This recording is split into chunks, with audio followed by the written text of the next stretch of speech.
Olá, minha gente, como é que vai? Tudo bom? Hoje nós estamos aqui para dar continuidade, né, ao estudo que já iniciamos em outro vídeo, falando sobre homilética, né, e já tivemos dois vídeos, né, sobre esse assunto. Hoje nós estamos na terceira palestra e nós vamos dar início ao estudo da liturgia. Tá?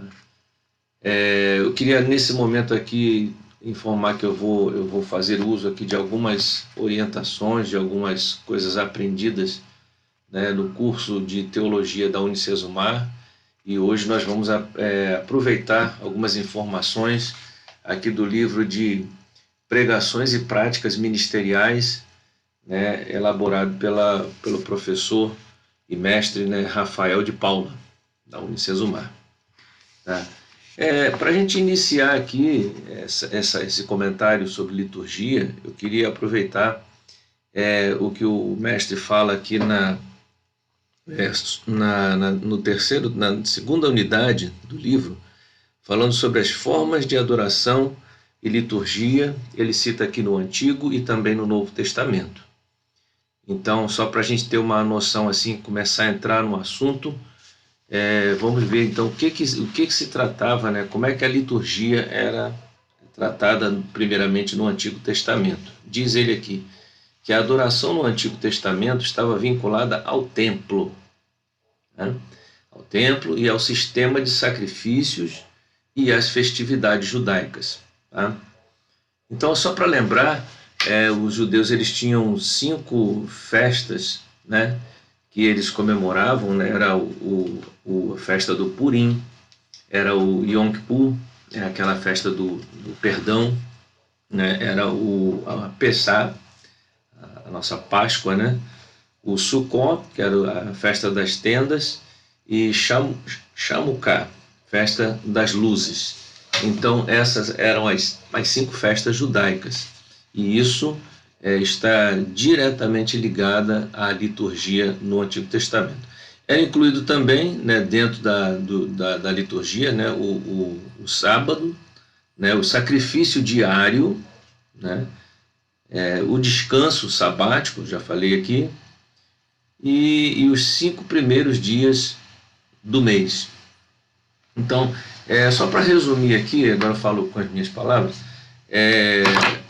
no Antigo Testamento, a ênfase litúrgica ela incidia sobre fatos, né, sobre acontecimentos que redundavam nas festas. Ela incidia também sobre lugares, né, sobre o templo, não deixa de ser um lugar, ou seja, um lugar de adoração a Deus, mas esse lugar de adoração era um lugar físico, né, construído pelo homem.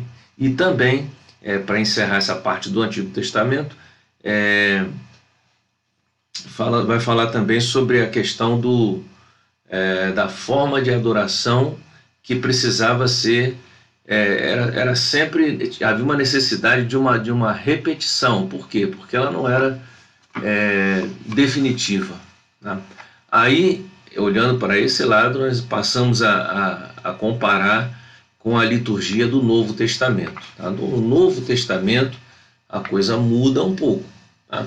Porque aí a ênfase que se dá à adoração, ela deixa de ser para um lugar específico. A gente lembra daquele texto lá de João, o texto é de João, mas é Jesus conversando com a mulher samaritana, e ela faz uma pergunta interessantíssima, né?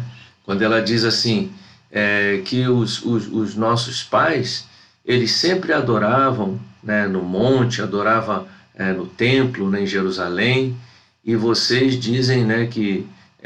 ela perguntou qual seria então o lugar de adoração, ou seja, olha a preocupação dela. Ela queria saber, desejava, né, mostrava com aquela pergunta um interesse em adorar a Deus, mas ela queria saber qual era o lugar adequado para se adorar a Deus.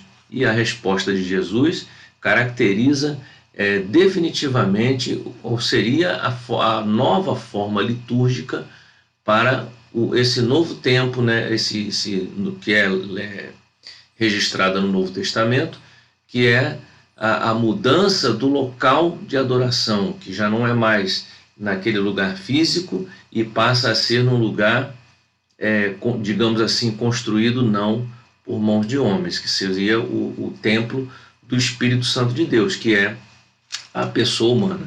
Então, aproveitando aqui o texto ainda, né, falando do autor, falando sobre a liturgia no Novo Testamento, ele diz que a adoração, no contexto do Novo Testamento, não está vinculada ao espaço e tempo.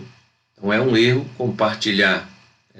compartimentar a adoração em horas de adoração, porque ele diz aqui, a adoração invade toda a vida com a presença e a glória de Deus. Então, o que ele quer dizer com isso? Vamos lá, vamos raciocinar. Se no Antigo Testamento a liturgia nos conduzia a um sacrifício diário, né? Nos conduzia a algumas festas ao longo do ano, para que se relembrasse algo que aconteceu, né? Seja a Páscoa, seja o perdão, né? Seja a libertação, né? Então, se havia uma festa, se havia um sábado, se havia um templo, né, para adoração, agora, no Novo Testamento, nós deixamos essas coisas, digamos assim, essas coisas que são imperfeitas e colocamos no lugar dela algo que seja definitivo, que não precisa renovação. E que coisa é essa que nós estamos falando? Jesus. Jesus é, digamos assim, a centralidade da adoração, em que você não tem como estar em Jesus, adorar ao Senhor, digamos assim, só um momento, só num dia, só num lugar específico. É um erro nós imaginarmos, por exemplo, que nós vamos para a igreja cultuar. Há quem diga assim, na igreja é o lugar de prestar culto. Não, o lugar de prestar culto é dentro de nós. Nós somos o culto ao Senhor. E nesse sentido, nós temos o dever de adorar ao Senhor em todo tempo, em todo lugar. Nós temos que estar em estado de graça, estado de adoração o tempo todo. Então, existe uma grande diferença, né? Uma coisa antes era uma coisa, eu diria assim, superficial. Hoje nós estamos vivendo um período literal em que você precisa permanecer, precisa estar na presença de Deus todo o tempo. Então, só para encerrar esse raciocínio, eu diria o seguinte, que você sabe que o louvor, né, é uma parte principal, né, da liturgia de toda a celebração, de toda a adoração. Então, quando nós exprimimos um louvor, que esse louvor redunda em adoração, você está fazendo a coisa correta. E quando é que existe essa possibilidade de você estar louvando sem adorar? É quando você sai da graça, sai da presença.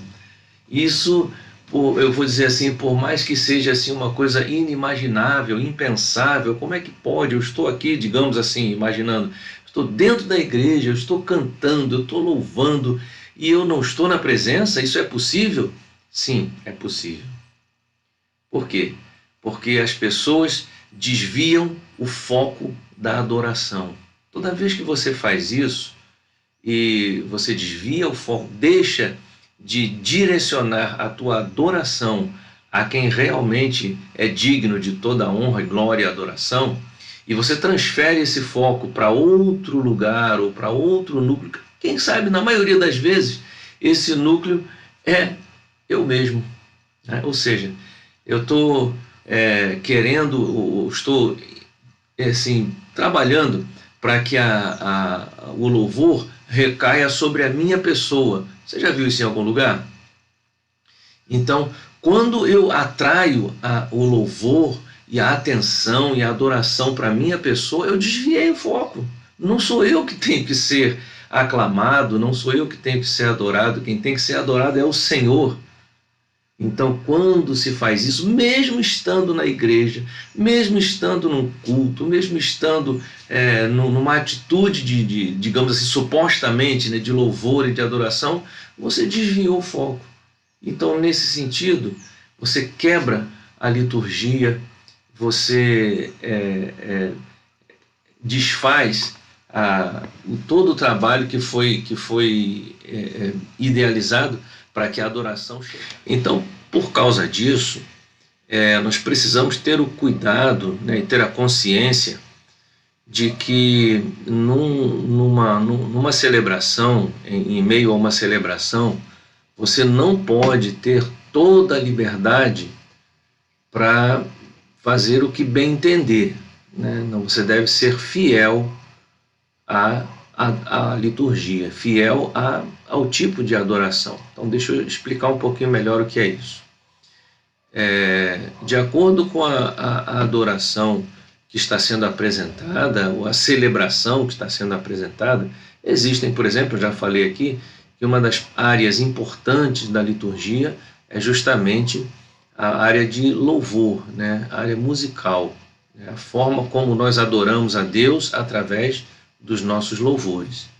Agora, se esse louvor ou se essa adoração ela não estiver perfeitamente alinhada com a adoração que tem o seu alvo, né, a celebração de Jesus Cristo, se por algum momento, de alguma forma, esse foco ele foi desviado, então você perde o sentido da liturgia. E aí você vai dizer assim para mim, mas será que isso acontece com frequência? Sim, acontece com mais frequência do que nós gostaríamos que acontecesse. Porque, infelizmente, isso eu não estou aqui dizendo que seja problema de uma ou de outra pessoa, isso é problema do ser humano em si. Ele tem uma tendência muito forte, pela sua própria fragilidade, de desviar a sua atenção, desviar o seu foco. Tá? Você, para estar em comunhão com Deus, você precisa estar voltado para Deus o tempo todo. E sair, se desviar, se distrair da presença de Deus é algo muito fácil, muito fácil. Basta que por um minuto, por um segundo que seja, eu olhar para mim mesmo. Foi exatamente aquilo que aconteceu com Pedro quando viu Jesus caminhando sobre as águas e ele falou assim, manda que eu vá ter contigo. Jesus fala, vem. É exatamente isso. Enquanto ele está focado, olhando para Jesus, não apenas Pedro, mas qualquer um de nós seria capaz de andar sobre as águas.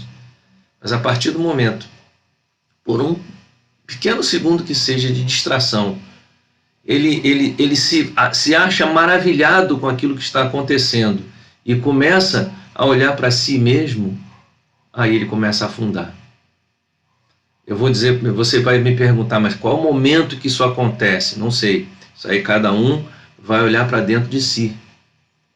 E o que eu posso afirmar é que é muito fácil você se distrair, você sair da presença de Deus, e principalmente no louvor, quando isso acontece. Tá? É por isso que eu digo, nós precisamos ter um cuidado muito grande, não apenas com o tipo, a qualidade, a quantidade, né, e a forma de louvor que é apresentado durante a celebração. Então, hoje em dia, existe muito, me desculpe eu dizer, mas existe muito comércio, existe muito mercantilismo nessa área de louvor. Então, obviamente, quando existe um desvio de finalidade, já fica claro que ali não existe mais adoração, existe comércio. Então, você se desviou do foco, você já não está mais em uma atitude, num gesto de adoração. Às vezes a culpa é da própria pessoa e às vezes a culpa é de fora, né? Do próprio louvor, ou do autor, ou de quem esteja ao redor. Então precisamos tomar muito cuidado com isso. tá? Para a gente refletir. Dando sequência ao estudo sobre a liturgia, eu diria que liturgia é o conjunto de elementos e práticas inerentes ao culto religioso. Tá? Então, que elementos são esses? Eu já falei alguns aqui no Antigo, no Novo Testamento. Eu gostaria de citar aqui agora no âmbito eclesiástico, né? Quando nós estamos no momento, durante uma celebração, como é que você caracteriza a liturgia? A liturgia, ela vai desde ou seja, conforme eu falei, os elementos, né, da adoração. Isso envolve a oração, envolve principalmente, né, o louvor e a forma de louvor, né, a atitude, né, de louvor, e envolve também a atitude pessoal do coração da pessoa que adora a Deus. Então, deixa eu fazer aqui uma comparação para você. Digamos que um visitante chegue numa determinada igreja e ele entre e participe daquela celebração que está acontecendo ali. Quando ele sai dali e digamos que ele entre numa outra igreja, ele vai ver uma celebração acontecendo também de uma forma completamente diferente. Algumas coisas, digamos assim, são idênticas, mas de um modo geral, ele percebe muita diferença. Tanto na parte do louvor em si, da adoração, da mensagem, né? Nós vamos falar aí de prelúdio, de pós-lúdio, de homilia, né? da palavra, e por aí vai. Então, a atitude com que se promove a celebração e a adoração, a esse conjunto de coisas nós chamamos de liturgia. Existe ainda, eu gostaria de fazer uso aqui de alguns textos bíblicos. Eu queria citar inicialmente o livro dos Salmos 103, Salmo número 103, Gênesis 50, do versículo 12 ao 21, Romanos capítulo 14, do versículo 1 ao 18. Eu já falei aqui anteriormente o próprio Evangelho de João, no capítulo 4, aquele discurso com a mulher samaritana. E eu gostaria de não só citar, mas eu gostaria de ler junto com os irmãos aqui o Evangelho de Mateus, capítulo 18, a partir do versículo 21, que vamos falar um pouquinho sobre essa questão da atitude com que se celebra, né, a presença de Deus. Me permitam então fazer uso aqui, leitura do texto bíblico. Então, Mateus capítulo 18, a partir do versículo 21. Então Pedro, aproximando-se dele, disse: Senhor, até quantas vezes pecará meu irmão contra mim e eu lhe perdoarei? Até 7? Jesus lhe disse: Não te digo até 7, mas 70 vezes 7. Por isso, o reino dos céus pode comparar-se a um certo rei que quis fazer contas com seus servos, e começando a fazer contas, foi-lhe apresentado um que devia 10.000 talentos. Então, não tendo ele com que pagar, o seu senhor mandou que ele e sua mulher e seus filhos fossem vendidos, com tudo o que tinha, para que a dívida se lhe pagasse. Então aquele servo, prostrando-se, o reverenciava, dizendo: Senhor, seja generoso para comigo, e tudo te pagarei. Então o senhor daquele servo, movido de íntima compaixão, soltou-o e perdoou a dívida. Saindo, porém, aquele servo encontrou um dos seus conservos que lhe deviam 100 dinheiros, e lançando mão dele, sufocava-o, dizendo: Paga-me o que me deves. Então o seu companheiro, prostrando-se aos seus pés, rogava-lhe, dizendo: Seja generoso comigo, e tudo lhe pagarei. Ele, porém, não quis, antes foi encerrá-lo na prisão, até que pagasse a dívida. Vendo, pois, os seus conservos o que acontecia, contristaram-se muito e foram declarar ao seu senhor tudo o que se passara. Então seu senhor, chamando à sua presença, disse-lhe: servo malvado, perdoei-te toda aquela dívida, porque me suplicaste. Não devias tu, igualmente, ter compaixão do teu companheiro, como eu também tive misericórdia de ti? E indignado, o Senhor o entregou aos atormentadores, até que pagasse tudo o que devia. Assim vos fará também meu Pai Celestial, se do coração não perdoardes cada um a seu irmão as suas ofensas. Ora, esse texto aqui que nós acabamos de ler, encerrando aqui no versículo 35, são palavras de Jesus. E o que ele está nos ensinando através desse ato litúrgico? É a forma de adoração. O que ele está nos ensinando? É uma das primeiras lições para todo cristão, que inclusive você vai encontrar isso também lá em Mateus capítulo 6, falando sobre a oração que Jesus nos ensinou. É a questão do perdão. Perdão. Porque essa é uma falha muito comum que muita gente comete.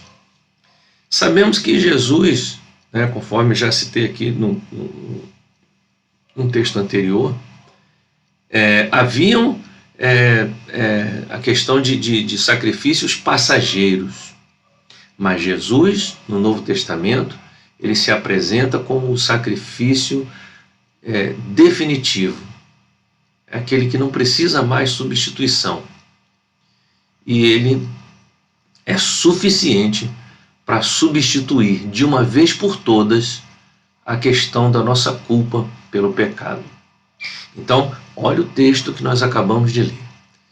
Todo homem, segundo a explicação aqui da parábola de Jesus, todo homem seria um eterno devedor a Deus. E essa dívida se dá por conta do pecado original no homem. O homem tem essa mancha, tem essa marca do pecado em si.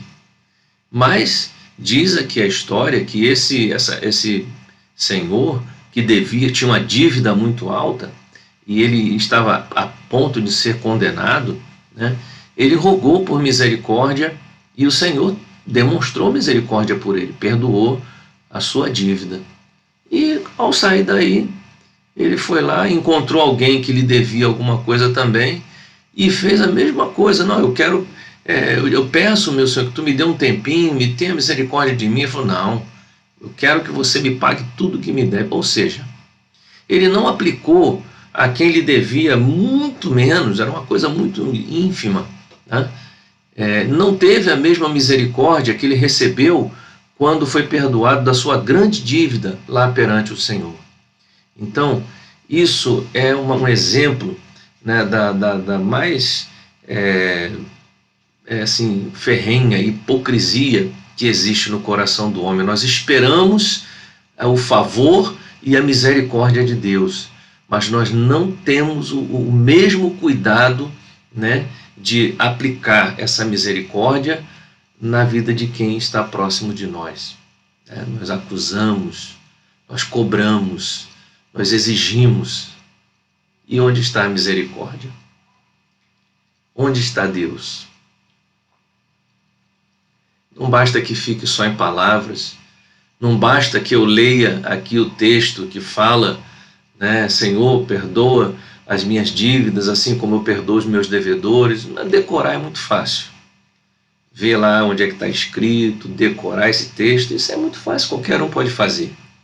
Mas aplicar ele à nossa vida cotidiana, aplicar essa palavra, incorporar, nos revestirmos dessa palavra, isso é liturgia.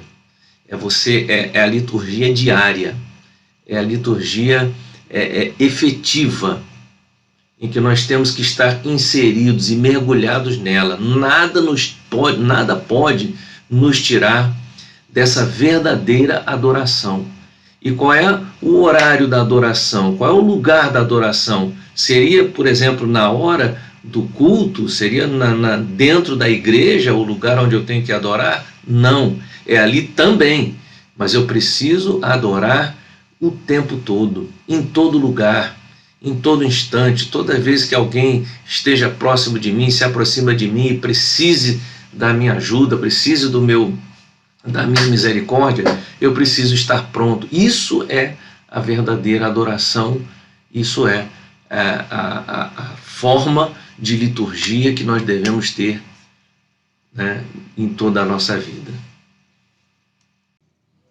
Bom, hoje nós vamos ficar por aqui, tá? No próximo encontro nós vamos comentar outros aspectos, né, a respeito da liturgia. Eu espero que você esteja gostando e até um próximo encontro. Deus te abençoe.